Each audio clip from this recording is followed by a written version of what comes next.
No tengo penas, ni tengo amores, y así no sufro de sinsabores.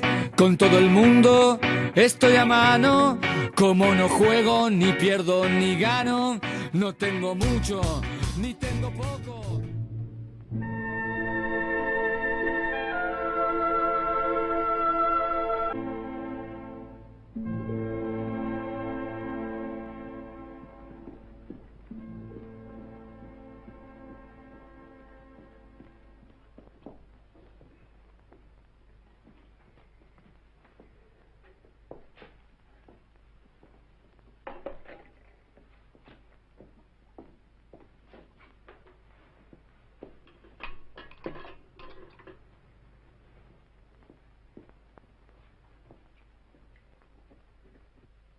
Pas malheureux de rester enfermé tout le jour et d'aller rôder la nuit comme une ombre en peine dans les rues de Dabour. Madame McFarlane.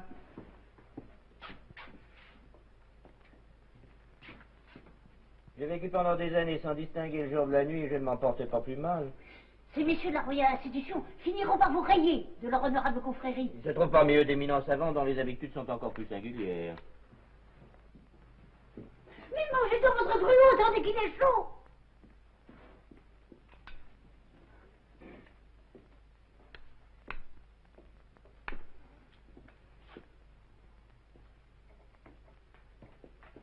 L'un d'eux ne vit-il pas entouré de souris blanches?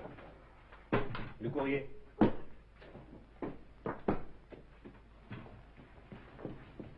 L'essentiel pour lui, c'est de découvrir le mécanisme physiologique de leur tumeur.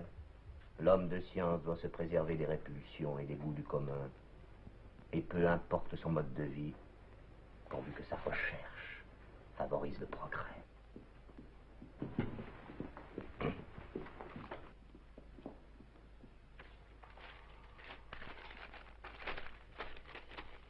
Si M. Gemstar veut se rendre demain aux houillères d'Aberfoyle, fosse d'Auchard, puis Yarrow, il lui sera fait une communication de nature à l'intéresser.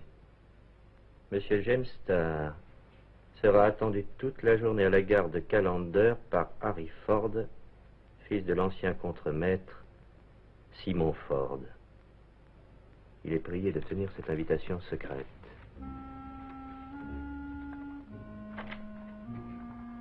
Madame McFarlane? Madame McFarlane, je pars en voyage. Veuillez me préparer un bagage léger. Est-ce une raison pour ne pas déjeuner? J'ai du courrier à faire. Des engagements à décommander.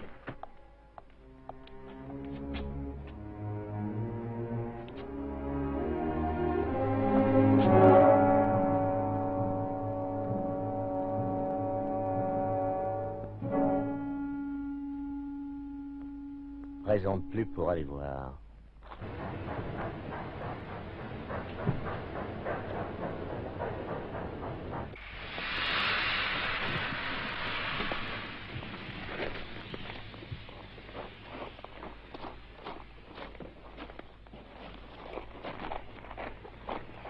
Tu es Harry Ford? Oui, monsieur Starr. Je ne t'aurais pas reconnu. J'attendais un garçon, je retrouve un homme. Moi, je vous ai reconnu, vous n'avez pas changé, monsieur. Oh, dis donc, j'ai pris mon poil d'hiver comme les vieux chevaux. Mais couvre-toi, la politesse ne doit pas aller jusqu'à l'insolation. Merci, monsieur.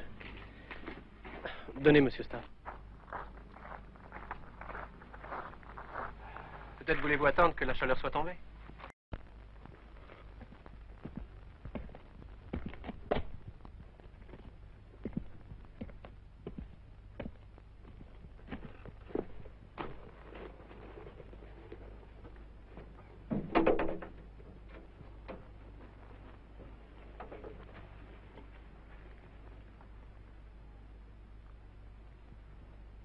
Mes amis,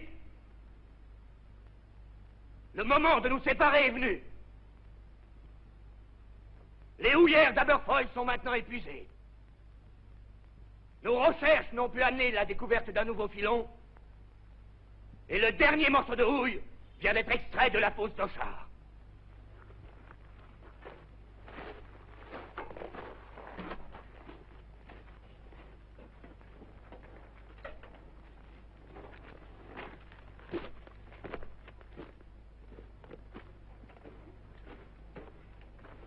Ce morceau de houille, mes amis, c'est comme le dernier globule de sang qui circulait dans les veines de la houillère. Nous le conservons, comme nous avons conservé le premier fragment de charbon, extrait il y a 50 ans de notre vieux gisement écossais. Entre ces deux morceaux, bien des générations se sont succédées dans nos fosses. Maintenant, c'est fini. Les dernières paroles que vous adresse votre ingénieur sont des paroles d'adieu. Vous avez vécu de la mine qui s'est vidée sous votre main. Le travail a été dur, mais non sans profit pour vous.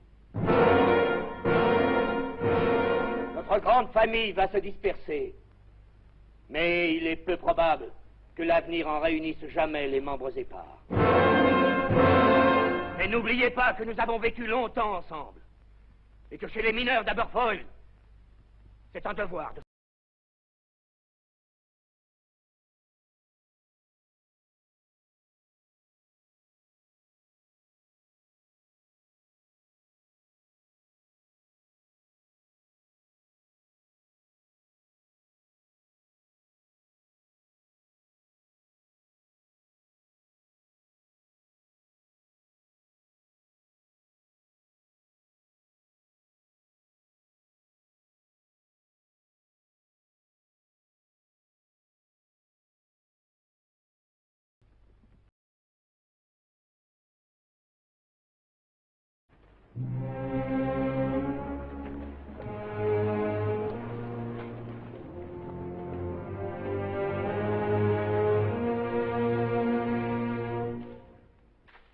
Eh bien, adieu, Simon. Adieu, monsieur James. Ou plutôt, si vous le permettez, au revoir. Bien sûr, au revoir. Vous savez bien, je serai toujours heureux de vous retrouver pour parler du bon vieux temps. Je le sais, monsieur James. La maison d'Édimbourg vous est ouverte. C'est loin d'Édimbourg. Loin de la fosse d'Ochard. Comment? Vous n'allez pas rester? Ici même, au fond, monsieur James. Nous n'abandonnerons pas la mine. Ma femme, mon fils et moi, nous nous arrangerons pour lui rester fidèles. Eh bien, adieu, Simon. Ah non, non. Ça, je vous le répète, monsieur James. Au revoir. Foi de Simon Ford, on reviendra à Aberfoyle.